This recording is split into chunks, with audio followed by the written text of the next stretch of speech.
Welcome to the Nova Airmada channel, to the newcomers, and to the usual suspects. Today's aircraft is the Malev Hungarian Airlines Tupolev Tu-154B-2 with a white and blue livery with Hungarian colors on the tail. This aircraft is powered by 3 Kuznetsov NK-8-2U series low bypass turbofans, with each engine able to generate up to 20,000 pounds force or 90 kilonewtons. The exit limit for this aircraft is 180 people, but in a normal 2-class layout, this aircraft can nominally carry 114 people. This aircraft has a maximum cruise speed of 493 knots or 913 kilometers an hour, with a range of around 2,100 nautical miles or 3,900 kilometers, with a maximum fuel load on board. The aircraft was first acquired by Malev Hungarian Airlines on February 28, 1979.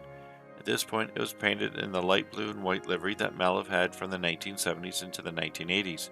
The registration applied was Hotel Alpha-Lima Charlie November, which would be the registration it would have for its entire career.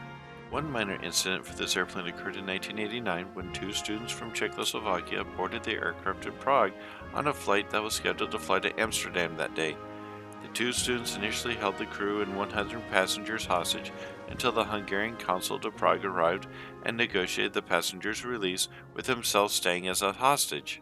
These students requested to go to the United States. However, they surrendered to authorities after the aircraft landed in Frankfurt, West Germany.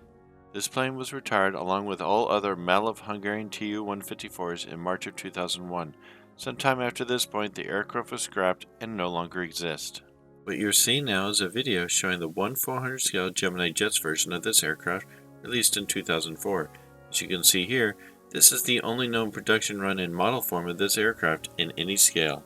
This channel survives with you, the viewer, and your ongoing support. The more you like my videos helps me get more views, and more views brings in more subscribers. This in turn generates a wider distribution around YouTube, which repeats the process. If you like what you've seen, hit those like buttons and spread the word. We've enjoyed making this video, and we hope you've had fun watching it. Thank you, and good day.